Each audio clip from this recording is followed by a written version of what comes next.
नमस्कार, सावी बारी YouTube channel पर आपका स्वागत है। आज के इस वीडियो में हम बचबारस त्यौहार कैसे मनाया जाता है इसके बारे में जानेंगे। भादवा कृष्ण पक्ष की बारस के दिन यह त्यौहार मनाया जाता है। बचबारस को ही ओक द्वादश या बलि द्वादशी या वत्स द्वादशी के नाम से भी जानते हैं। इस दिन गाय, बछड़े तथा तालाब की पूजा की जाती है। यह व्रत पुत्र कामना के लिए किया जाता है। इस दिन स्त्रियां मूंग, मोठ और बाजरे को अंकुरित करके दोपहर के समय बछड़े को खिलाती है। व्रत करने वाले इस द्विदलीय अन्न जैसे मूंग, मोठ, बाजरे आदि का सेवन करते हैं। इस दिन गाय का दूध, दही इत्यादि वर्जित होता है। आइए अब हम इसकी कथा सुनते हैं। एक साहूकार के 7 बेटे एवं कई पोते थे। साहूकार ने एक तालाब बनवाया, परंतु 12 वर्ष गुजर जाने पर भी उसमें पानी नहीं भरा। इससे साहूकार को बहुत चिंता हुई।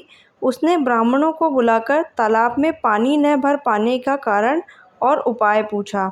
ब्राह्मणों ने साहूकार को बताया कि यदि तुम अपने बड़े पुत्र या पौत्र की बलि दो तो तालाब में पानी भर जाएगा।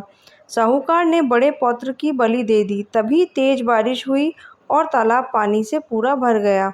कुछ दिनों के बाद बचबारस का त्यौहार आया। सभी गांव वाले तालाब की पूजा करने लगे।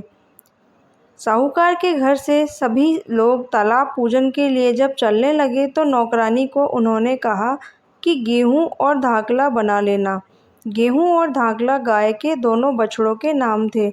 नौकरानी ने दोनों बछड़ों को काटकर बना लिया। उधर साहूकार और साहूकारनी ने धूमधाम से तालाब की पूजा की। साहूकार की बड़ी बहू भी इस मौके पर उपस्थित थी। तालाब पूजन के बाद जब बहू ने अपने बेटे को लड्डू उठाने के लिए आवाज़ लगाई तो उसी बेटे ने, जिसकी बलि उसके दादा ने दी थी, तालाब से निकलकर माँ के पास आ लड्डू उठा लिया। इस समय वह मिट्टी और गोबर से सना हुआ था। यह सब देखकर साहूकार चकित रह गया। फिर उसने बलि वाली सारी बात बहू को बता दी और कहा, बचबारस की कृपा से तुम्हारा बेटा वापस आ गया है। पूजा करके जब वह घर लौटे तो गाय के दोनों बछड़े दिखाई नहीं दिए। तो उन्होंने अपनी दासी से पूछा कि नौकरानी ने कहा कि उन्हें पकाने के लिए आप कह गए थे, इसलिए मैंने दोनों को पका दिया। यह सुनकर साहूकार और उसकी पत्नी दोनों बहुत दुखी हुए। उन्होंने कहा कि एक पाप तो हम उतार कर आए हैं और तुमने दूसरे पाप का भागीदार भी बना दिया। साहूकार ने गाय के बछड़ों को गड्ढा खोदकर हांडी सहित गड़वा दिया और दुखी मन से बैठ गए। शाम के समय जब गाय चरकर वापस घर आई तो रंभा रंभा कर अपने बच्चों को पुकारने लगी और सींगों से जमीन को खोदने लगी। तभी दोनों बछड़े गोबर मिट्टी से सने हुए वापस आ गए। इस बात की खबर जब साहूकार को मिली तो वह दौड़कर घर आया।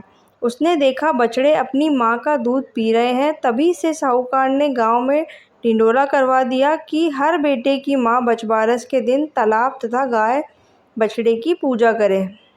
अगर आपको मेरा ये वीडियो पसंद आया तो कमेंट बॉक्स में राधे राधे लिखें और वीडियो को लाइक और शेयर करना ना भूलें।